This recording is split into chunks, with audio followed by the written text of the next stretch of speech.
Karena itu dibutuhkan satu orang yang memberi hati kepada Tuhan. Ada satu orang yang berseru kepada Tuhan. Kita berkata kepada Tuhan, Tuhan, kondisi keluargaku begini, kondisi ayahku begini, kondisi mamaku begini, kondisi anak-anakku begini, saudara-saudaraku begini Tuhan. Kami hancur seancur-ancurnya. Kelihatannya gak ada yang bisa diperbaiki. Gak mungkinlah terjadi perbaikan, gak mungkin ada perubahan. Hancurnya seancur itu. Kalau seandainya ada yang bisa memperbaiki, kayaknya percuma, butuh berapa waktu sampai akhirnya bisa pulih. Ya, secara manusia begitu. Tetapi pertanyaannya, dibutuhkan satu orang yang memberi hati kepada Tuhan untuk memperbaiki rumah tangga itu, untuk memperbaiki keluarga itu.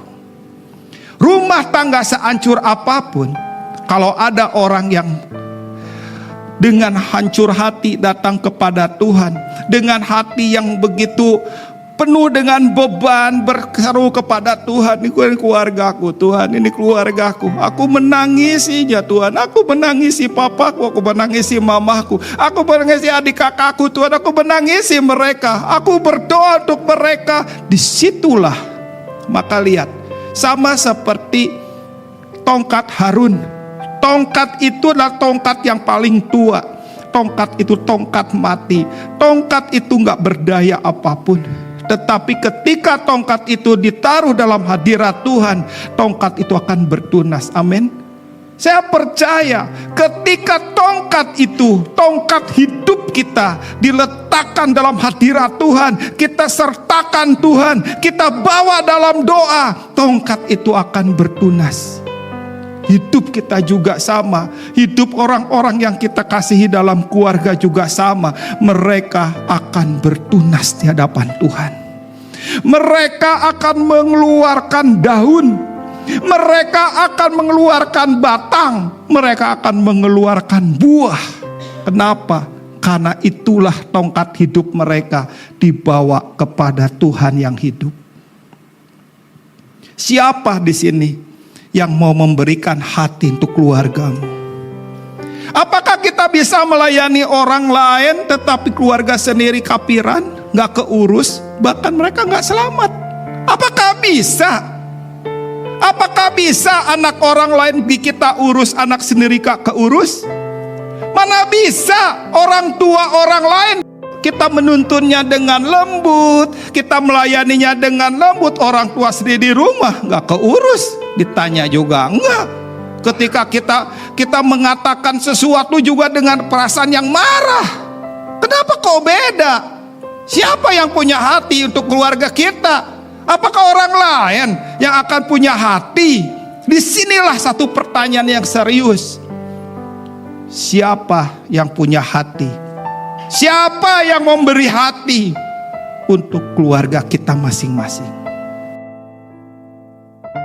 Dibutuhkan satu orang yang percaya kepada Tuhan, percaya bahwa pemulihan akan terjadi, percaya bahwa keluarga saya akan terima Tuhan. Pada waktu dulu, papi saya melarang saya untuk dibaptis. Kenapa papi saya nggak boleh dibaptis? Kamu kan belum tahu istri kamu itu Kristen atau bukan. Kalau istri kamu Kristen, ya nanti aja waktu kamu menikah kamu dibaptis. Tapi kalau jangan sekarang baptis, kalau nanti istri kamu orang Buddha, orang Konghucu, gak usah dibaptis. Tapi saya tetap dibaptis. Saya memberi diri kepada Tuhan. Saya datang setiap Jumat malam untuk berdoa. Satu-satunya anak yang berdoa pada Jumat malam di antara orang tua dan anak-anak pendeta. Dia pikir, wah ada yang senang dengan anak pendeta.